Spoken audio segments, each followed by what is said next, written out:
Hello everyone, अस्सलाम वालेकुम। तो स्वागत आप सब लोगों का MLS एकेडमी के अंदर। आज हमारे साथ में है मेराज रिजवी, जिनका selection Jamia BLLB entrance examination 2025 में हुआ है। आज हम इनसे बात करते हैं। कॉन्ग्रेचुलेशन मेराज, बहुत बहुत ज़्यादा। और सबसे पहली बात आप हमें थोड़ा सा इंट्रोडक्शन दीजिए। जी, बहुत बहुत शुक्रिया। अस्सलाम वालेकुम everyone. My name is Meraj Rizvi and I am from Kishanganj, Bihar, and I have completed my schooling there and now I am pursuing BA LLB at Jamia Millia Islamia. अच्छा, मेराज आप हमें ये बताइए, आप किस बैच से थे, ऑनलाइन या फिर ऑफलाइन? मैं ऑनलाइन यकीन बैच से था। जी, आप ऑनलाइन यकीन बैच से थे। अच्छा, आपकी जो प्रिपरेशन का मोड ऑनलाइन ही था टोटल। अच्छा, आपने ड्रॉप लिया था या फिर आप फ्रेशर थे? मैं ड्रॉपर था। जी। अच्छा, यस। आपने ड्रॉपर थे, मतलब इससे पहले भी आपने कुछ किया था? जी, इससे पहले मैं इंजीनियरिंग कर रहा था। मैंने इंजीनियरिंग छोड़ दिया क्योंकि मुझे लॉ ही करना था और बस। अच्छा, आपने जैसे अभी बताया कि आपने इससे पहले मतलब ड्रॉप लिया था और आपने इंजीनियरिंग करी, तो इंजीनियरिंग छोड़ करके आप लॉ डिपार्टमेंट में आए और जामिया को आपने चूज़ करा। तो ऐसा क्या आपका पीछे का पर्पस है कि आपने लॉ को ही चूज़ करा इंजीनियरिंग छोड़ करके? और इंजीनियरिंग आपका एक अच्छा खासा पैकेज भी देता है, तो लॉ ही क्यों? बेसिकली मेरा स्टार्टिंग से ही मुझे लॉ करना था, लेकिन मैंने मतलब मेरे घर वाले मुझे मतलब मैं जब ड्रॉप लिया था तो कहने लगे इंट्रेंस था मेरा इंजीनियरिंग का, तो दे दो, अगर हो जाए तो ले लेना। तो मैंने ले लिया, लेकिन मुझे लॉ ही करना था। दैट्स व्हाई मैं लॉ चूज किया। Okay, very good. अच्छा, मुझे ना आप अपनी स्ट्रैटेजी के बारे में बताइए। तो सबसे पहली बात आप मुझे ये बताइएगा कि जामिया का मतलब पैटर्न क्या होता है? जामिया का पैटर्न है 40 मार्क्स के लीगल आते हैं एंड 40 स्टैटिक आते हैं, 30 मार्क्स करंट अफेयर्स, 30 इंग्लिश रहते हैं और 10 मार्क्स एलिमेंट्री मैथमेटिक्स। अच्छा, तो जामिया के पैटर्न है कि लीगल आता है, फिर इंग्लिश आपका, mathematics, reasoning and then English GK वाला पर्सन है। अच्छा, मुझे बताओ कि बहुत बड़ी हमारे पास में कन्फ्यूजन होती है कि हम सिलेबस कहाँ से देखें और क्या सिलेबस, कैसे, कुछ बता सकते हैं इसके बारे में? सिलेबस के लिए आप आई थिंक मेरे हिसाब से मैंने जो करा था, सिलेबस देख लिया कि हाँ क्या कितने मार्क्स के क्या डिस्ट्रीब्यूशन है। और आई थिंक सबसे एक इम्पोर्टेंट जो चीज़ है वो PYQ को सबसे पहले जब स्टार्ट करें प्रिपरेशन करना, तो PYQ लगाना बहुत इंपॉर्टेंट है। PYQ। तो अच्छा, आप बता रहे हैं कि जो सिलेबस है उसकी पहचान बेसिकली मेनली होती है PYQ की, और PYQ को लगाना बहुत ज़्यादा ज़रूरी है और मतलब वो अहम हो जाता है हमारी जर्नी में। अच्छा, जैसे कि आपने PYQ के बारे में बताया कि PYQ इंपॉर्टेंट है और उसी समय सिलेबस के बारे में भी पता चल रहा है ना, वहाँ से पैटर्न के बारे में पता चलता है। तो अच्छा, कुछ ऐसा भी होता है कि PYQ से क्वेश्चन रिपीट होते हैं? हाँ, काफ़ी क्वेश्चंस जो है PYQ से रिपीट होते हैं और इसलिए मतलब फर्स्ट टाइम जो पहले स्टार्ट करे अपना प्रिपरेशन तो PYQ सबसे पहले देखें, उससे काफ़ी क्वेश्चंस रिपीट होते हैं। अच्छा, आप मुझे एक बात और बताइएगा। आपने जैसे आपने अपना पूरी प्रिपरेशन करी है और आपका माशाल्लाह सिलेक्शन भी हुआ है, तो आपका लीगल को लेकर के क्या स्ट्रैटेजी रही है? लीगल सबसे पहले तो मैंने क्लासेस MLS जो है मैंने वहाँ से सारे मतलब जितने भी लेक्चर्स होते थे लीगल के मैंने वहाँ से करे। उसके बाद सर क्वेश्चन भी प्रोवाइड कराते थे, वो क्वेश्चन से अटेम्प्ट किए। कंसेप्ट जो है बेसिकली मेरा क्लास से ही क्लियर हो जाता था, बाकी सर क्वेश्चंस भी प्रोवाइड कराते थे, वो क्वेश्चन करते थे हम लोग। अच्छा, तो मतलब आपने mainly focus on MLS academy पर करा लीगल को लेकर के। अच्छा, फिर लीगल के बाद में हमारे पास इंग्लिश आता है, क्योंकि इंग्लिश का भी अपना आप में विरोध होता है, उसमें एंटोनियम, सिनोनियम, वोकैबुलरी होता है। तो ये कैसे आपने इस पे कैसे कमांड किया? इनिशियली जो मैंने इंग्लिश कर रहा था वो SP बख्शी मैंने, लेकिन वो छोड़ दिया बाद में। फिर MLS से जो गुफरान सर है वो इंग्लिश कराते थे, उनसे मतलब साइनो एंटो जितने भी है जो भी चीज़ें आती, ग्रामर हो गया, उसके बाद one word substitution, idioms and phrases, तो वो सारे मैंने लेक्चर से ही करे और उसके नोट्स बना लिया करता था मैं। अच्छा, तो मान लो आप पहले SP बख्शी लगा रहे थे, उसके बाद में आपने क्या करा, MLS में एनरोल करा और उसके गुफरान सर की जो वोकैबुलरी पार्ट था आपने उसको कवर अप करा और मेनली आप ओनली फिर depend on MLS academy. Okay, अच्छा, आप मुझे बताओ, जैसे हमने लीगल की बात करी, इंग्लिश की बात करी, GK को आप जानते हो, GK मतलब बहुत ज़्यादा है। हिस्ट्री का पोर्शन जितना मैं देखता हूँ बहुत कम आता है, एंड देन उसके बाद में साइंस भी है। मतलब GK काफ़ी बड़ा वास्ट हो जाता है। उस वास्ट को एक छोटे से टाइम पीरियड के अंदर आपने कैसे कवर करा? बेसिकली उसमें जो है वो तो GK बहुत वास्ट पता ही है सबको। उसके लिए सबसे पहले जो है मैं वो कर रहा था, मैं जब इनरोल्ड नहीं था एमएलएस में, मैं मनोहर पांडे कर रहा था।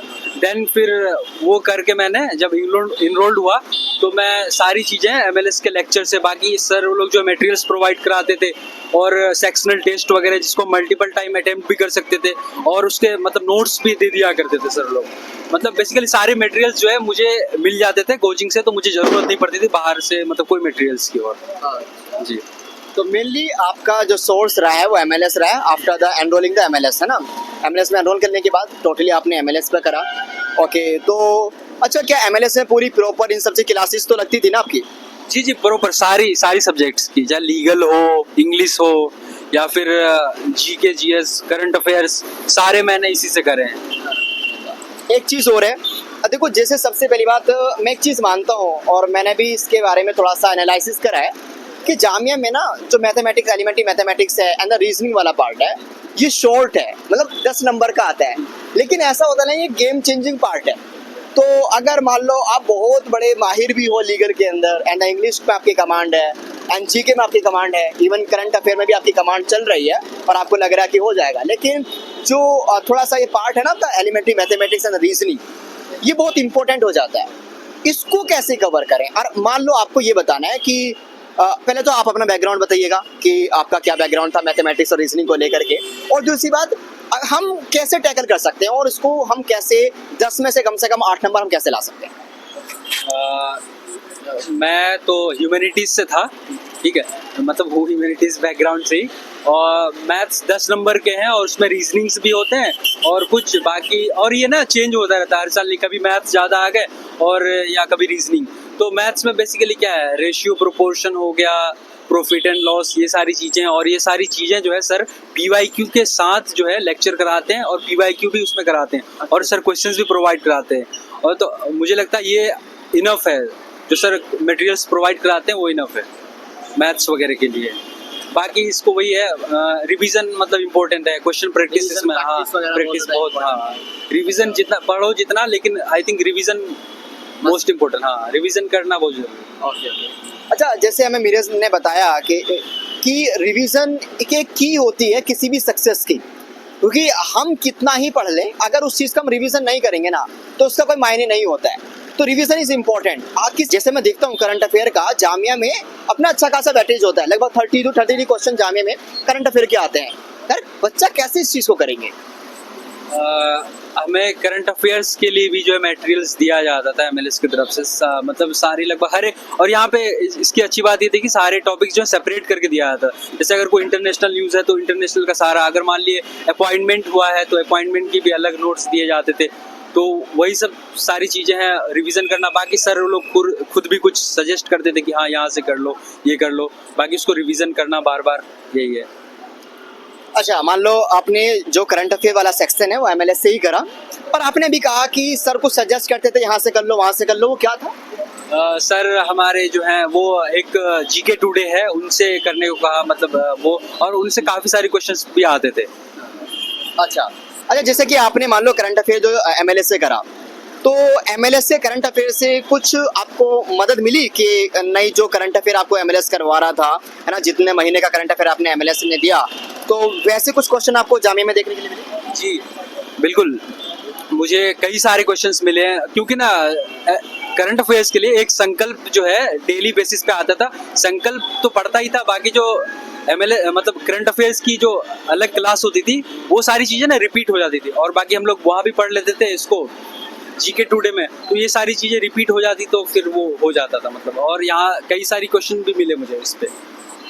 अच्छा, तो अकॉर्डिंग टू मिराज हम लोगों को ना करंट अफेयर, जीके, जीएस और लीगल को लेकर के एंड मैथमेटिक्स को लेकर के परेशान नहीं होना है, उसको बार बार रिवाइज करना है, प्रैक्टिस करना है और इस पे डिपेंड होना है, तो आराम से चीज़ें हो जाएंगी, ज़्यादा बड़ी चीज़ें नहीं है। तो इस सारे फैक्टर में हमारा रिवीजन बहुत ज़्यादा इंपॉर्टेंट है, और जैसे इन्होंने शुरुआत में बोला था पीवाईक्यू तो बहुत ज़्यादा ज़रूरी है। हम मीरज से सीख सकते हैं कि इन्होंने जब शुरुआत में मार्क्स लगाए तो इनके मार्क्स बहुत ज़्यादा नहीं आ रहे थे, एवरेज मार्क्स थे, 60 मार्क्स आ रहे थे आउट ऑफ 150 में से, और जैसे इन्होंने अपने मार्क्स पे कमांड करा और अपनी गलतियों पे काम करा और सीखा उनसे, तो लास्ट में आते आते इनके हाईएस्ट मार्क्स आए मार्क्स में 89 हमारे मार्क्स से, एंड वही रिजल्ट इनको देखने के लिए मिलता कि जामिया में इनके मार्क्स आए 90।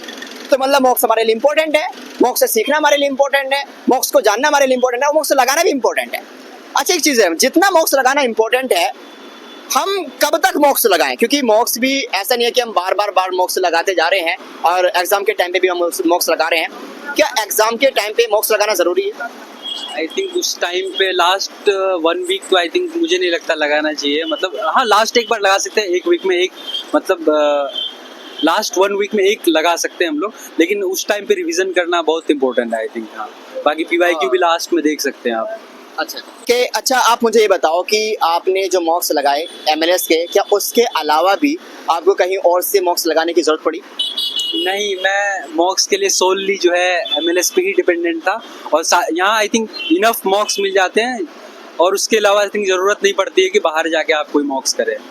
तो मेरे आपसे मेरा एक लास्ट क्वेश्चन ये है कि जो भी बच्चे जामिया BLLB या फिर वो AMU BLLB 2026 एंट्रेंस एग्जामिनेशन की प्रिपरेशन करना चाहते हैं, तो उनके लिए आपका क्या एडवाइस होगी? अभी जो कर रहे हैं प्रिपरेशन, जो स्टार्टिंग में करते तो उन्हें पता ही नहीं चलता है कि हाँ कहाँ से करना है, क्या करना नहीं करना है, तो मैं सजेस्ट करूँगा कि कोचिंग ले लें, क्योंकि वो क्या होता है कि सारी चीज़ें मटेरियल्स मिल जाती है, तो आपको इधर उधर भटकना नहीं पड़ता है। मतलब इधर उधर और बाकी चीज़ें आप वो चीज़ करेंगे, करते रहेंगे, रिवीजन करेंगे, तो वो सारी चीज़ें हो जाती है। ओके मीरज, आपसे मिलके बहुत बहुत खुशी हुई, बहुत ज़्यादा खुशी हुई, और मेरी शुभकामनाएं आपके साथ में है और मेरी दुआएं आपके साथ में है, और पूरी इस टीम की तरफ से पूरी दुआएं आपके साथ में है कि अभी तो आपने जामिया में आए हो और इंशाल्लाह और माशाल्लाह आप लास्ट तक आप ऐसी सक्सेस अचीव करते रहो, और जो भी आपका ड्रीम है और लास्ट ड्रीम जो भी आपका है, आप उसको बहुत जल्दी से मतलब पाओ इंशाल्लाह, वो कामयाब हो आप उस ड्रीम के अंदर।